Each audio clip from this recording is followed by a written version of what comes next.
Hi, everyone. Welcome to our webinar, Unlocking the Future of Gene Therapy. My name is Kat Bryant Knudsen, and I'm here with you today from the Speak Foundation. I'm the CEO, and I'm glad to have you all with us. I want to introduce our co-host, Kelly Brazo. She's the CEO of Cure LGMD 2I, and she oversees our 2I patient community. And Kelly, we're so glad you're here with us today. Yes, thank you for having me. I'm excited to be able to co-host this with you. And yes, I'm excited to learn so much more about the gene therapy that's happening in our 2I community. And as a parent of a child with LGMD2I, this is something that we have been working towards and hoping for so many years, and excited that Dr. Johnson's here today to tell us more. Exactly. We're so excited Dr. Johnson's here with us. He is the director of the Center for Inherited Myology Research. He's the George Bliley Professor and Vice Chair of Research in Neurology at Virginia Commonwealth University. He received his undergraduate degree in molecular and cellular biology and psychology at the University of Arizona. He then obtained his medical degree at the University of Arizona.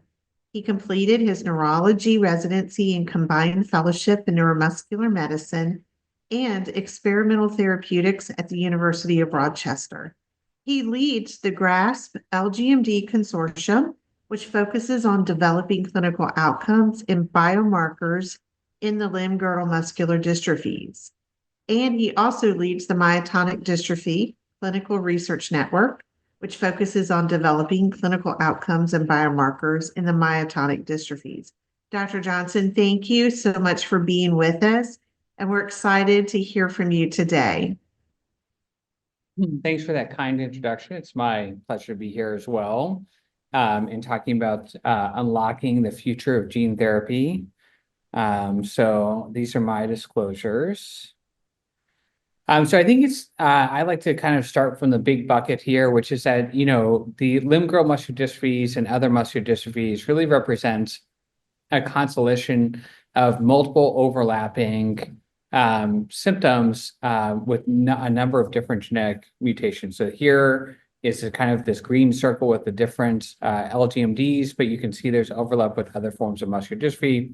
And we're just going to specifically start to kind of hone in on the FKRP mutation. So when you take that Venn diagram and you add up the 26 plus autosomal recessive limb-girdle muscular dystrophies, the 10 plus autosomal dominant limb-girdle muscular dystrophies, and all the related disorders, you actually end up with about 300 plus genes in total. And one thing that's really important to remember as we kind of carry our way through this talk is actually that many of these recessive disorders are amenable to gene replacement therapy that we're going to talk about in terms of what's being applied for LGMD2I or R9. But I think if you're on this and you don't have LGMD2I R9, a lot of the principles and concepts here may carry over to your subtype as well. So how do we talk about the limb-girdle muscular dystrophies? You already heard me kind of stumble over the different letters and numbers. Traditionally, limb-girdle muscular dystrophy was subdivided into autosomal dominant and autosomal recessive limb-girdle. So one being dominant and two being recessive. And then each LGMD received a letter designation delineating the order in which the chromosomal locus was discovered. So LGMD2A was calpainopathy, which is the first discovered. LGMD2I was the ninth discovered, and that's why there's that. But if you look down at the bottom here, LGMD2Z was a 26 discovered. So you can imagine if there's number 27, we would run out of letters of the alphabet. You would end up with LGMD2AA. And so there's been a switch where you now name as follows. So the R is for recessive or D is for dominant, still by the order of gene discovery with the affected proteins.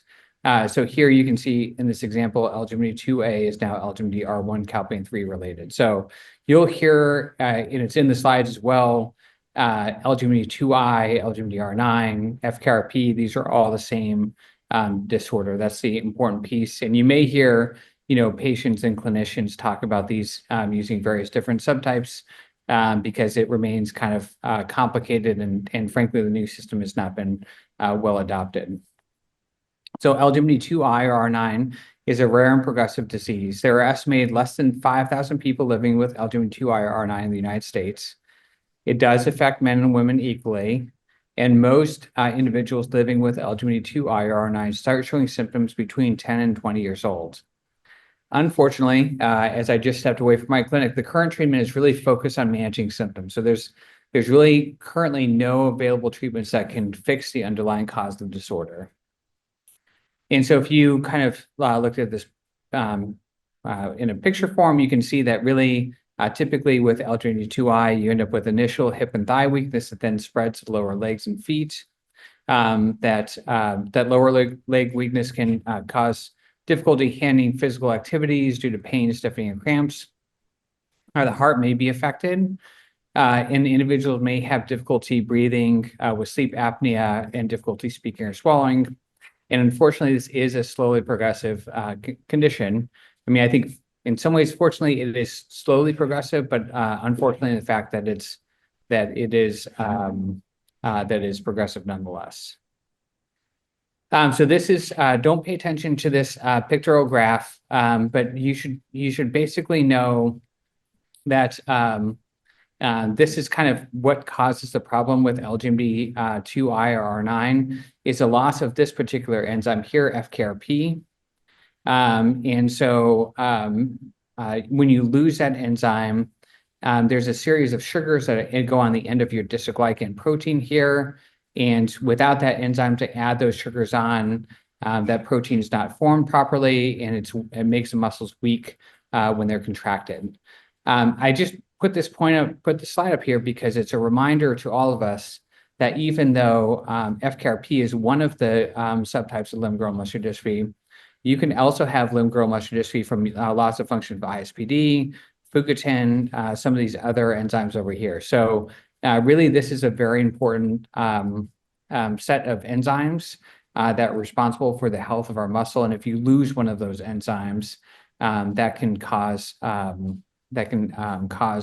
weakness to be developed. I'm going to, Kat mentioned at the outset, but I lead a consortium called the GRASP LGMD Consortium, which has been focusing on developing outcome measures and biomarkers for clinical trials and helping to speed the therapeutic development of limb-girdle muscular dystrophies. These are the sites. And I'm going to share some of the disease progression data from our 100-patient FKRP study, which provides the context for the gene therapy trial. So this is looking at how the disease progresses in LGMD R9 or 2I. We had about 100 people participate in the study between ages 10 and 65. About 2/3 of them were able to walk, and one thing that's important is that we excluded people who were able to walk really fast. So you had to have a 10-meter walk time greater than 4 seconds. And about 2/3 were also homozygous for the founder mutation. I'm going to come back to that in a minute. But this is looking at walking speed and years from onset. The NSAD, which is a composite measure of muscle strength and function. It's a North Star assessment for limb-girdle muscular dystrophies. And this is looking at a measure of upper extremity function. And a couple of things to point out. Again, as I mentioned, if you look at this, this is a slowly progressive condition over time. That's important to remember. And that really the legs are typically affected first in terms of the ability to do things, and then the arms are affected much later, which is what that's showing you. And that if you, there's a common founding mutation, the L276I, and if you're homozygous, so in other words, both of your mutations are in L276I, you tend to have a slightly slower progression. So the solid line here is the L276I individuals, and the dotted line here is those individuals who don't have both mutations coming from that single point. And so this demonstrates that there is a slight difference in terms of the disease severity between the two. But obviously, if you look at all the different dots, there's also a lot of heterogeneity and differences in how individuals are performing compared to the overall population. And then on this slide, really, this is showing you a correlation here between the ability to run 100 meters as quickly as possible and measure of the motor function. And here, the point to show you is that if you look at how fast you can run on this test, if you can run more than 4 meters per second, which is actually really quite fast, then you have a running speed. If you can run between 4 and about 1 and 1.25 meters per second, you're able to do everything you want to out in the house, out in the community. If you can run between 1.25 and 0.75 meters per second, you're going to have trouble going out grocery shopping and whatnot. And then if you're below that, really you can't ambulate. And so here, what this is showing is for this overall population, nobody here was able to run the way that they would want to. Many individuals were still functional in the community, but a fair number of the group was really better off functioning in the house. And then we did have, as was noted, individuals who weren't able to ambulate at all. So kind of thinking about preparing for these gene therapy trials, how much of this FKRP enzyme do you need to restore to have full function? And this is a question that we've been asking and wondering ourselves. And so what you're seeing here is the results of 4 individuals who were carriers for a single pathogenic variant, 2 with that L276I variant, and 4 individuals with LGMD-R9. And then we just asked, compared to individuals who had completely healthy muscle and weren't carriers of this at all, versus individuals with LGMD-R9, you would assume that if you could reach a carrier status, then that would be pretty good, because carriers of LGMD-R9 do not have any symptoms. And so this shows you that actually, when you look at the overall gene expression, that individuals who are carriers of a single mutation actually overexpress the gene. It looks like it's compensatory. And then if you look at the relative protein expression, again, you can see that there's a high degree of protein expression, again, trying to be compensatory for the loss of the enzymatic function. But this is really kind of the core slide. So if you look at 2 ways to measure activity, one using this laminin overlay, and the other one looking at kind of the relationship between how much of the alpha dystroglycan is coated with sugar versus those that's not, you can see that roughly speaking, actually carriers have about 50% of the protein expression as what you would expect to see from healthy controls. And in fact, that those individuals with LGMD2I or R9 are lower still. But to me, the take-home point on these slides is to show that even if you're able to get about 50% of your protein functionality back, then that's probably a fully functional muscle. All right, so let's turn from kind of some of that background material into talking about investigational gene therapy for LGMD2I or R9. So we covered a little bit of this, but really genes are the instructions. They're the recipe for or the blueprint for how to make protein. It's like reading a recipe card for a cake or a blueprint for a house. These are the instructions. The genes then make RNA, which then makes proteins, and the proteins is really, for FKRP, we're specifically interested in making that protein. You can use, gene therapy is actually a pretty big term and means lots of different things. So here, what we're talking about is to introduce a functional copy of a gene that functions alongside the mutated gene. So this is what I would call, pretty standard gene replacement therapy. You can do other things, just to tell you this. So you can introduce genetic material to knock down or reduce a gene, which would not imply this situation. That'd be more like an autosomal dominant form of limb-girdle muscular dystrophy. You can modify or replace a dysfunctional gene to restore production of functional protein. And you're thinking about this as more like gene editing or CRISPR therapy, which again is not what we're going to talk about for the rest of this talk, and still a little bit further away from clinic. AskBio, for example, uses AAV to package genes. And why we use viruses? We use viruses because they're really good at getting into your cells. They've been evolved over millions of years to try to get into your cells to replicate their DNA. That's literally that's the whole point of what viruses do. And when they make you sick, that's almost a side effect of what they're actually trying to do. So you have this AAV capsid. So you heard me talk about the AAV or capsid. And an AAV is an adeno-associated vector. And we use an AAV because typically it's not known to cause disease in humans.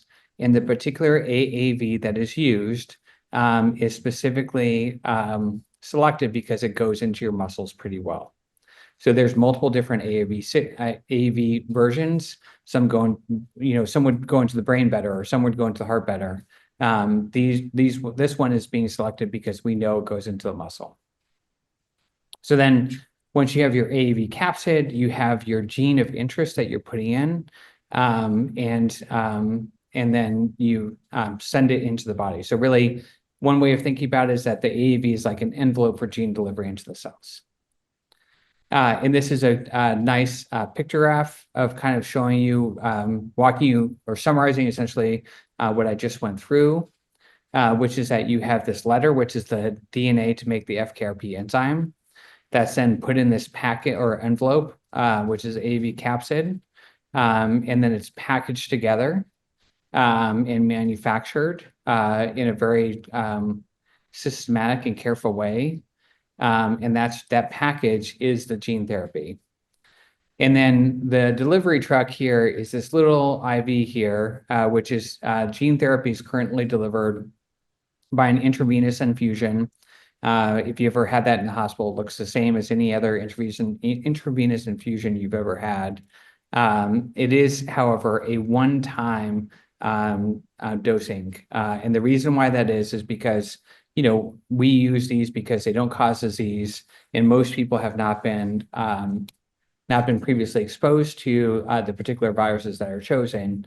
But once you've been exposed to this, you would, if you were able to redose with it.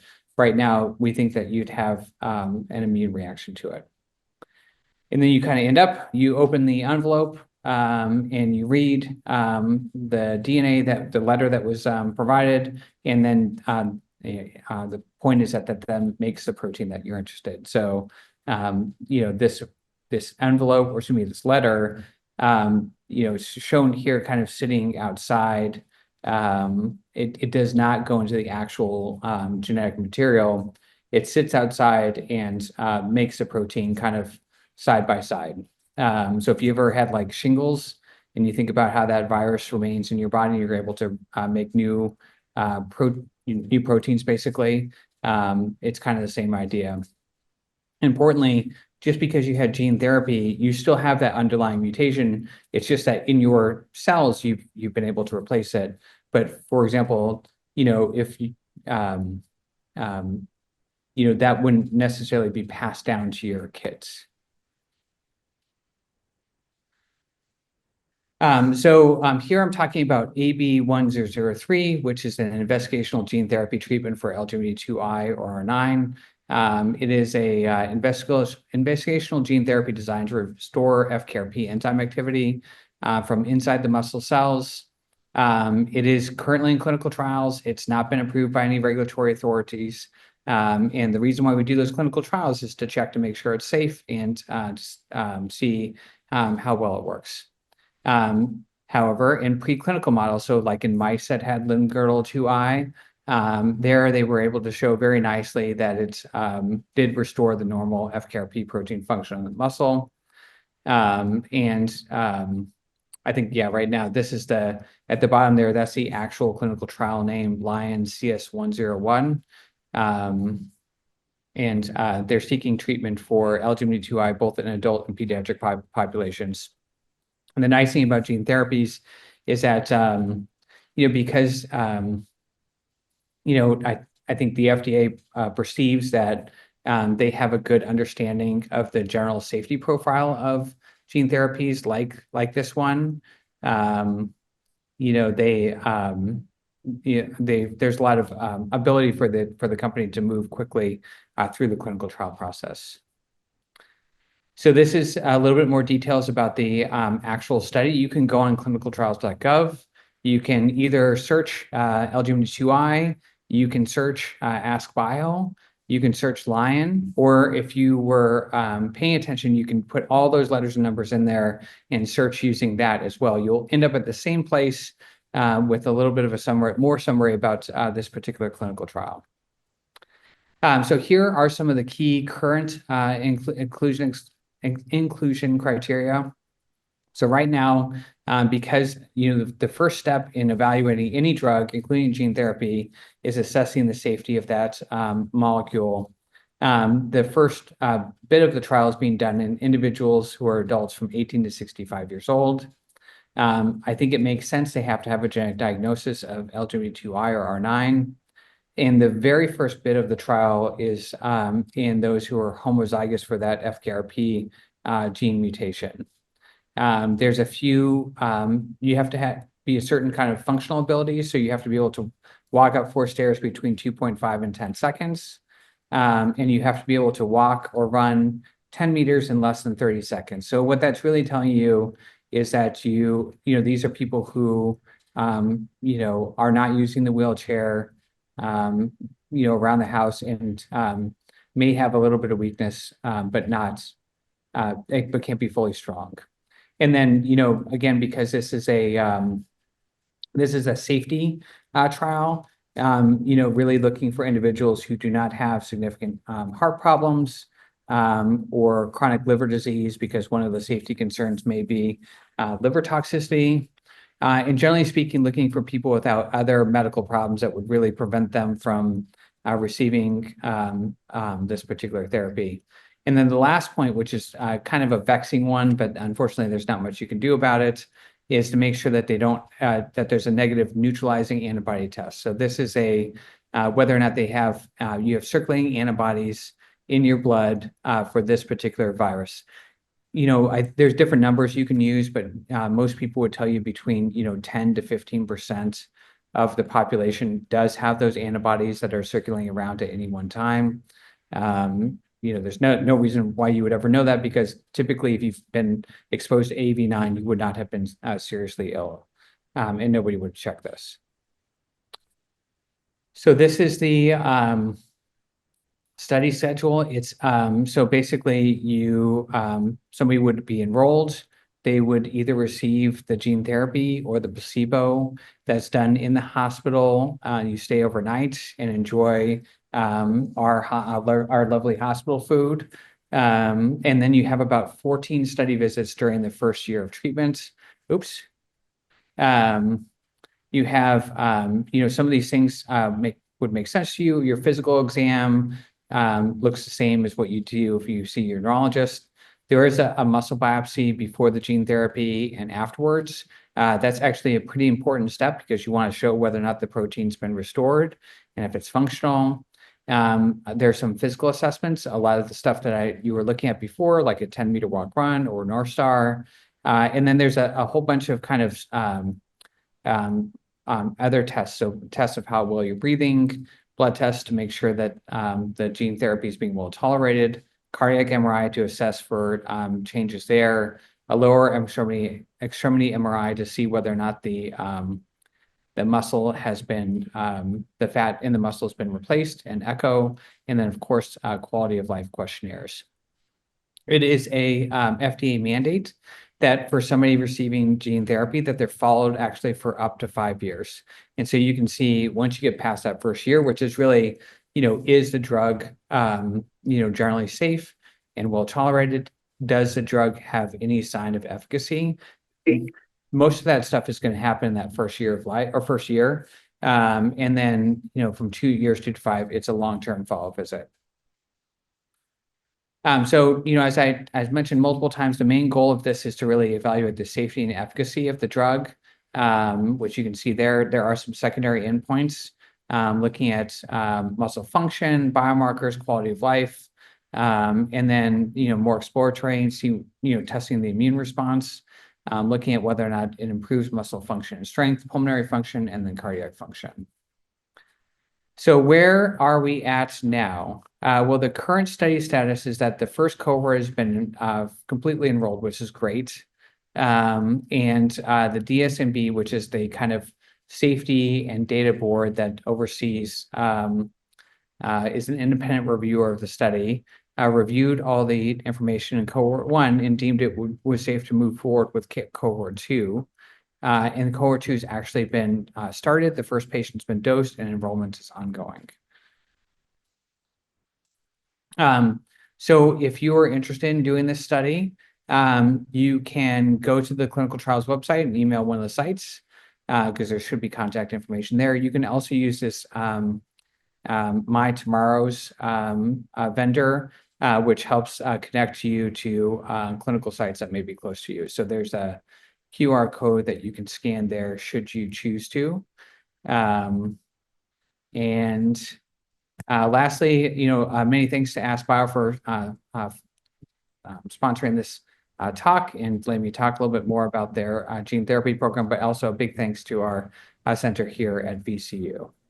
And I think with that, I will pause and take questions. All right. Thank you so much for that great, explanation of what's happening with the trial. We have so many questions rolling in, so we have a very interactive audience, which is great to see. So we're just going to jump right in. And the first question I have is, after hearing the very sad news of the young boy with Duchenne muscular dystrophy passing away after liver failure from gene therapy, does that pose a problem or risk as it relates to this trial for LGMD2I?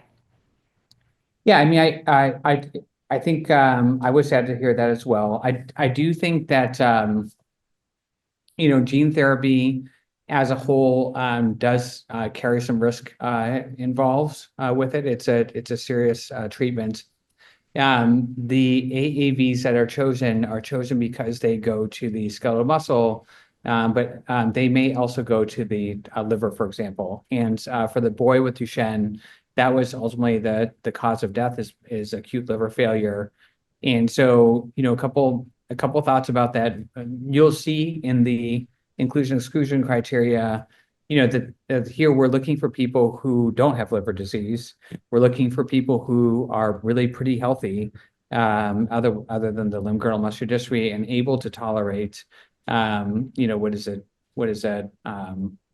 highly promising but still risky therapy. And so I think for the boy with Duchenne, that boy was wasn't walking at the time, and so there's likely a little bit more risk involved across all muscular dystrophies when it comes to that type of idea. And then I would just kind of looking ahead on the horizon, there are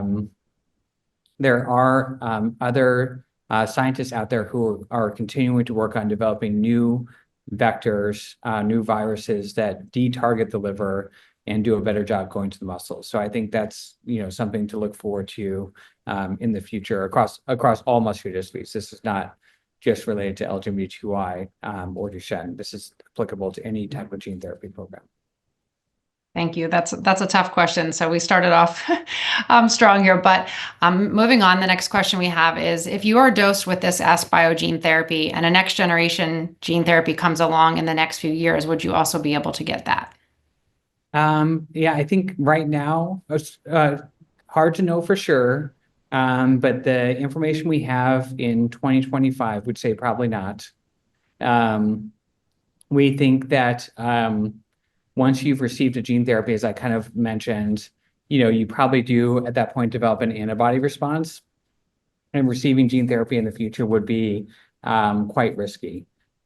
Same kind of blue sky horizon. There are definitely scientists out there who are working on ways to suppress your immune system sufficiently to allow for redosing. But again, that's not here today.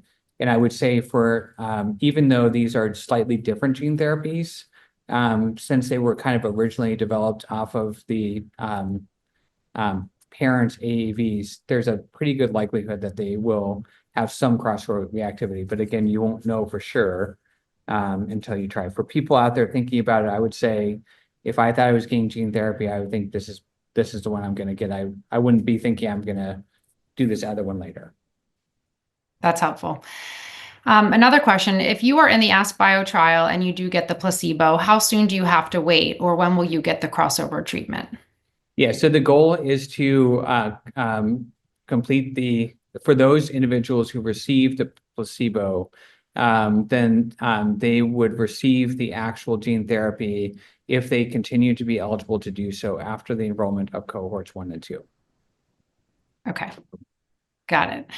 Another question came in, just will we be releasing the slides? And just to let you know, we will be uploading the full webinar that you see today up to the Speak Foundation's YouTube channel, and it will be uploaded this evening. As for direct slides, I don't know that. I'll defer that to you, Dr. Johnson.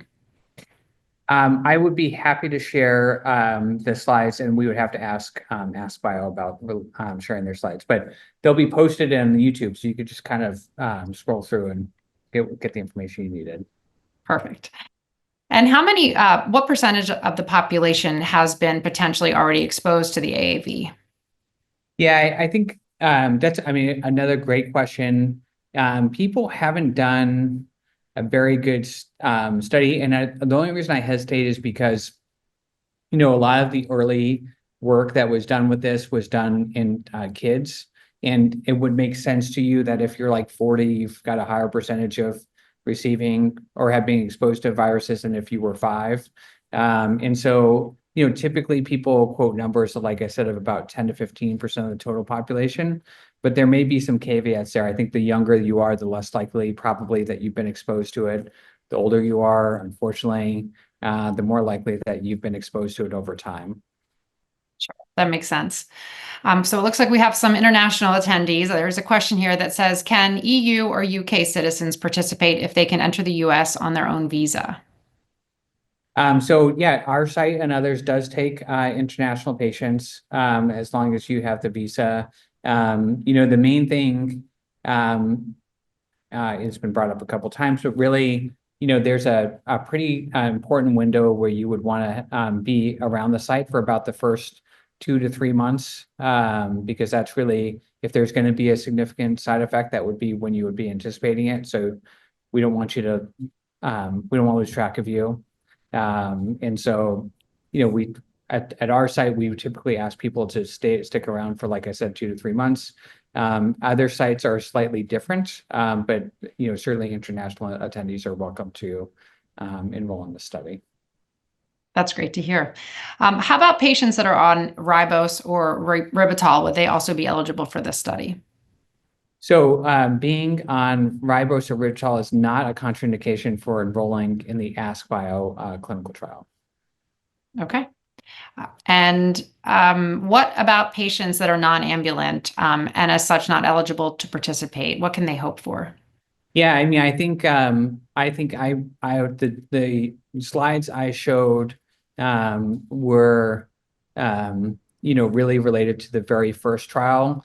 I think it's a very appropriate strategy to start with individuals who are more ambulatory, frankly, a little bit earlier in their disease, because those are individuals who are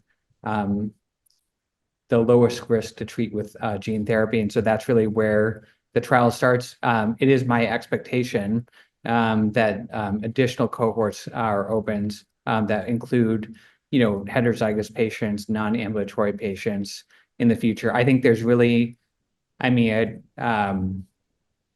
been talking about kind of the trial. We haven't looked at a lot of the data yet, but this is a pretty exciting time. And there's a lot of unanswered questions about who's going to respond the best to gene therapy, when should you be giving it, what happens if you give it later in the disease, earlier in the disease.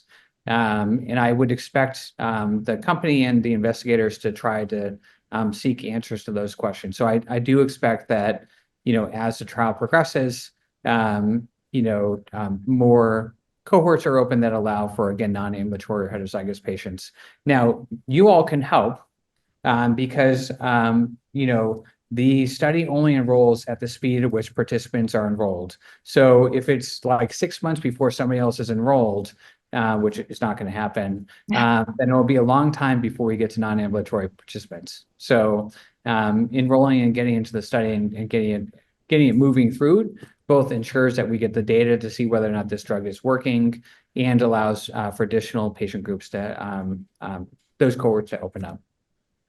That's great to hear. That's very important. So hopefully by answering a lot of these questions, we can allay some of the fears and, educate the patients so they can make that informed decision.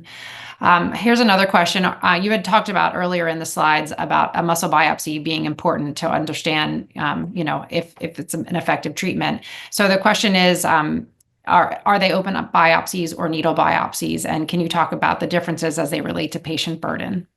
Yeah, so this is a recent change, and it's now available at all the sites to do needle muscle biopsy. So this is people can use a 14-gauge muscle biopsy, which is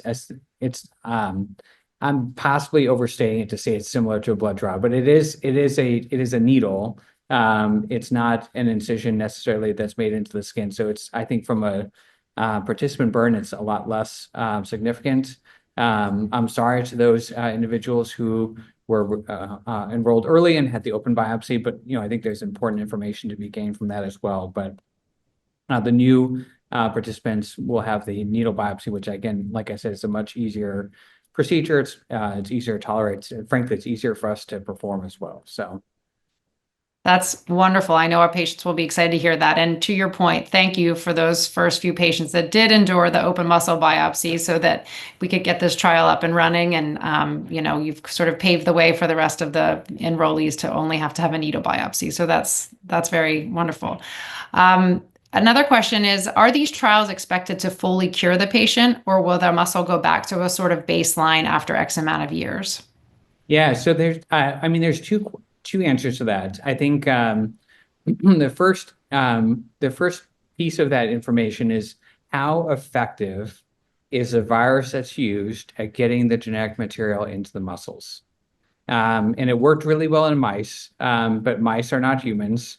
And frankly, that's the reason why we do the clinical trials. That's also the reason why I showed that carrier study, which suggests that maybe even if you get up to 50% or so of protein functionality, that may be enough, that may be as good as you need. And that would be, so I think one question is how effective is the drug, period.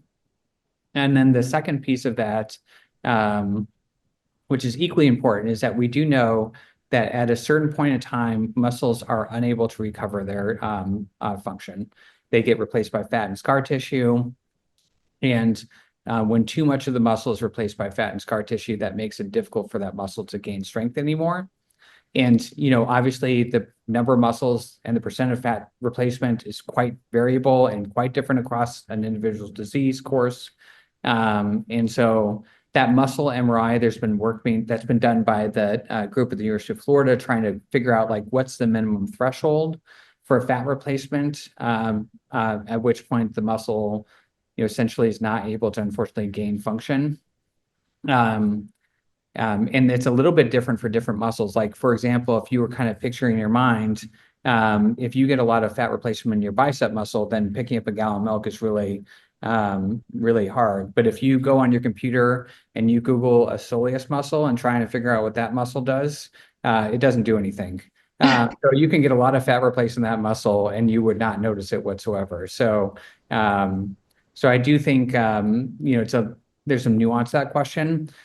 At the end of the day, for individuals who have, at least moderate disease progression, I would be unexpected that you would be able to fully recover function. And, I think we need to keep working as a community to develop, this is where you talk about stem cells or these regenerative medicine techniques. So I think, let's get to a point where we try and correct the genetic issue, and then from there start to work on kind of this regenerative approach. That sounds good. Another question I have is, can patients who are not yet eligible but are willing to take the risk, knowing that these have not yet been approved, could they find ribitol or gene therapy on their own? Oh, that's great. So you can't find gene therapy on your own, just not safely. And please don't do it, because once you do that, then you'll never get it again. So please don't do that. But the thing I would recommend doing would be to, the site lists are on there. Look at the sites that are closest to you, email that coordinator and say, hey, this is my situation. Here's some of my information. Do you think I would be a good candidate? Sometimes I can, at least I and others can look at this and say, you know what, no matter what, I think because of this thing or that thing that happened in your medical history, probably not a good idea to move forward gene therapy. And then, but sometimes the answer is, yeah, you would be a good candidate. We don't have but we're going to put you on our list for when that cohort opens up. So that's one thing people can do today. Ribitol is being studied in a phase 3 clinical trial. I expect that we'll get the information on that in their interim analysis, I think in the near future, maybe not the near future, but this year. And I think at that point, hopefully that there's enough promise out there that comes into the market and people can write a prescription for it. That would be wonderful. There's another question here about, you would talked about what is significant cardiomyopathy, and what is the cutoff for that ejection fracture to be able to participate in the study? So we are basing a lot of at our center, and I think others, we're much more in tune with something called a cardiac MRI, which looks actually at the scar tissue that's in the heart. So it looks like, and this is again a very active area of research, that people can have a pretty normal ejection fraction for a long time, but still accumulate some scar tissue in their heart. And that's probably not a big deal from day to day in their life. But again, remembering that this, we're going to give you steroids, we're going to give this gene therapy, you're going to have an immune response. The cardiac MRI gives us a sense of what the kind of heart residual capacity is. And there's not a very good, like, this is the cutoff, and different investigators have different things. But I would say in general, once the cardiac MRI shows more than, say, 10 to 15% of scarring, that's more of a conversation. That makes sense. Question is LGMD R9 gene therapy research likely to have better success than stem cell therapy research, and why? I mean, they're complementary techniques. I mean, I think stem cell research really is, 5 to 10 years out from the clinic. So maybe we should go back and do this again in 5 years and kind of see where we're at. But the advantages of gene therapy is that even though it's complicated to make the drug, people have figured out how to make the drug in enough quantities that you can treat all the individuals living with LGMD2I. It does, in the best case scenario, either stop or significantly slow the disease progression. We talked about it doesn't regenerate muscle. That's really where the stem cell piece would come in. But for stem cells, people right now need to match the stem cells to the person's immune system. And that means customizing and developing each stem cell treatment to each person and then injecting it directly into the muscle. So that sounds really hard. And like we need to do some more work to kind of get it with the same kind of targeting strategy as you would with the gene therapy. Okay, so we have some time to wait on that one yet.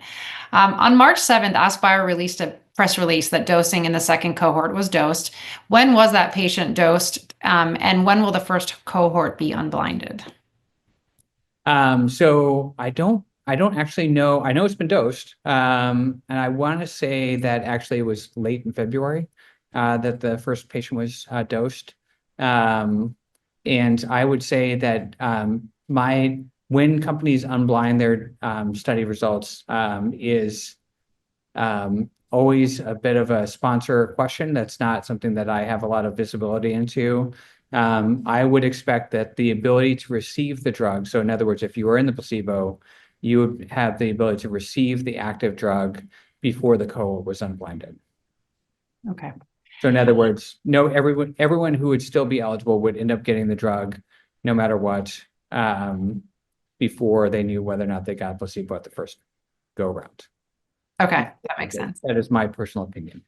Okay.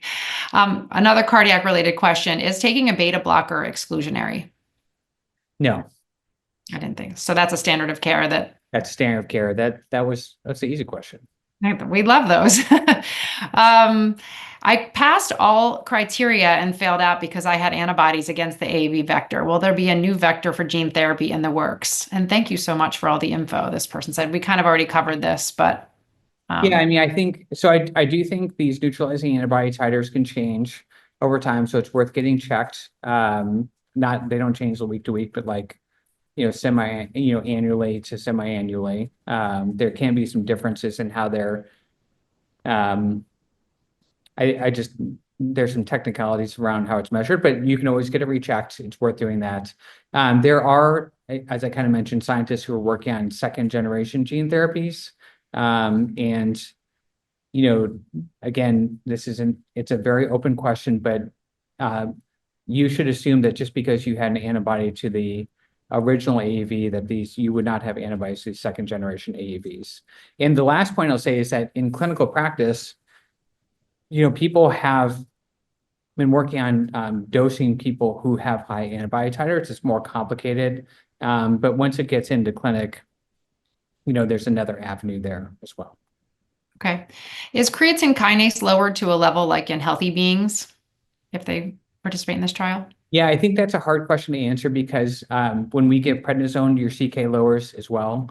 And obviously we give prednisone to treat, kind of counteract the immune response to the gene therapy. So, yeah. That's a great segue because the next question is, why is the high dose prednisone required? And is there a way to maybe have not such a high dose as a follow-up? No, it's for safety. It's a counteract the immune response. I mean, people, certainly we try to taper down the prednisone as the initial immune responses pass through, but I would not feel comfortable lowering the dose of prednisone at the outset. Okay. And this is the golden question is, when can we expect this to move from trial to an approved treatment? Oh my gosh, that is a great question. Silver ball. Yeah, I mean, I think it's in the slide deck. The company's pursuing an accelerated approval. There is history and precedent in the gene therapy space with Duchenne muscular dystrophy that you can use one of these protein-based biomarkers. So, like, is there FKRP enzyme present or absent? It's like that kind of idea. And that's an avenue that has been successful in Duchenne. So I'm hopeful that AskBio will consider that as they move through. That certainly shortens the time until it's actually out of trials and into clinic. When that happens is an outstanding question. I would say at a minimum, these cohorts will be fully enrolled and we'll have data from them. Okay. And I have a question here from someone in Canada saying, can you get a blood test to confirm if you've been exposed to AAV, and what would that test be? Yeah, so I think this is the trickiest thing because you don't really know until, and in fact, it's not actually particularly relevant until you're ready to enroll in the clinical trial, because if you were negative and then 2 years later you were saying I'm doing a clinical trial, it doesn't mean you didn't turn positive, right? So, I think that we have the ability as trial sites to test the neutralizing antibodies remotely, which is what I would do if you were in Canada, and with a home nurse, basically, and that gives you kind of an early start. At our site or others, we would ask you some questions around basic eligibility to make sure it's worth your time. Got it. And as a follow-up to something you said earlier, what does to continue to be eligible for the treatment mean for those who received a placebo? For example, what if after receiving the placebo and after the wait for unblinding, a patient's ability to do the stairs in the required time slips above the 10 seconds? Yeah, so I think the main, I would expect that the main issue has to do with safety. So the real question is whether or not the individual has developed neutralizing antibodies. Okay. But I do not believe that there's an issue with kind of those functional tests. Okay. And then we only have time for a couple more questions here, I think. So let's see, we have, does or is Virginia Commonwealth University collaborating with the Department of VA or veterans on this or any similar research?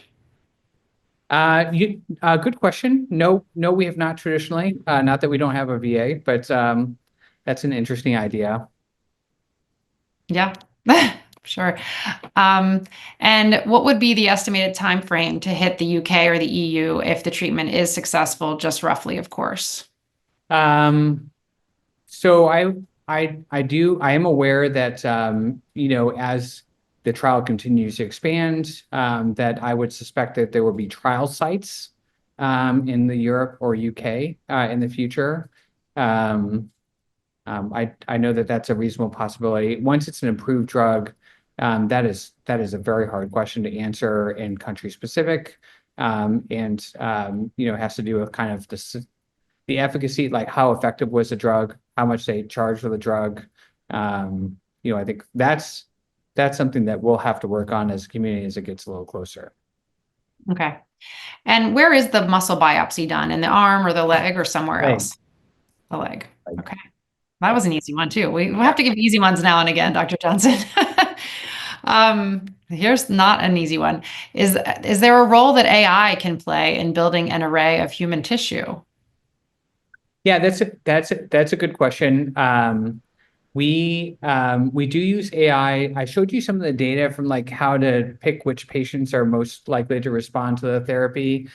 We are starting to use AI to help us kind of understand how the disease progresses in a more sophisticated way, more sophisticated statistics. AI is being considered when selecting or developing these new viruses. That's part and parcel of it. But for the kind of good old-fashioned gene therapy, that's old school. It's a virus and a gene that's packaged, and right now people are not really using AI for that. Okay. And someone asked, is there any comparison possible to the Genethon gene therapy trial that's happening?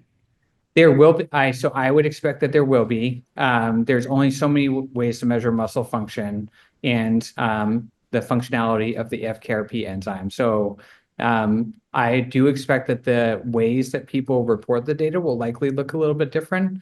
But I think those of us in the community, we should be able to kind of interpret the data and get a comparison. At the outset between the two different gene therapy products, there's not an appreciable difference that would make me suspect that they would be significantly more or less effective. Okay.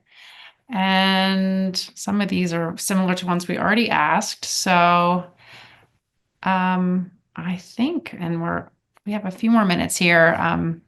Someone just said, I just want to say thank you for your work and this session. It is much appreciated and making the world a better place. So that's kind. Thank you. Yeah. That's very nice. It's for all of us. And someone asked, is LGMD2N similar to LGMD2I? And would they be eligible for something like this?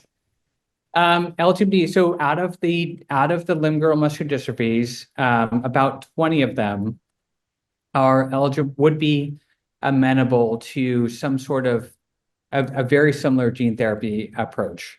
And so LGMD2N, yes, the answer to that would be likely yes, but it wouldn't be the same gene therapy product. You'd have to put the new genetic material. And then I think one of the challenges that we've been stewing over in the consortium is, how do we these drugs are not very cheap to develop, they're not very cheap to manufacture. And so how do we kind of bring that forward, even though, because we know we can, we know we should, but the ability to do so is a resource question. Okay. And last one, is there a patient advocate for this trial? How are participants provided with the patient advocate's information? That is a great question. I think you have patient advocates on the call today from your patient advocacy organizations. Always a good idea to include them where possible. The company themselves also has a patient advocate. It should be on their website. There should be a contact us or an email that you can reach out to. I don't have it right off the top of my head. Yes. And you can reach out to us anytime. We'd be happy to share that information too, as well. So that's all we have time for. And we are just about out of questions. I just wanted to say thank you so much, Dr. Johnson, for taking the time to spend with us. You're always so, involved in our patient community. We really appreciate all you do to support our LGMD patients and their families. Thank you again for all of our audience members who, made so many great questions and really interactive today. So that's always makes it more interesting. Thank you very much and have a great rest of your day.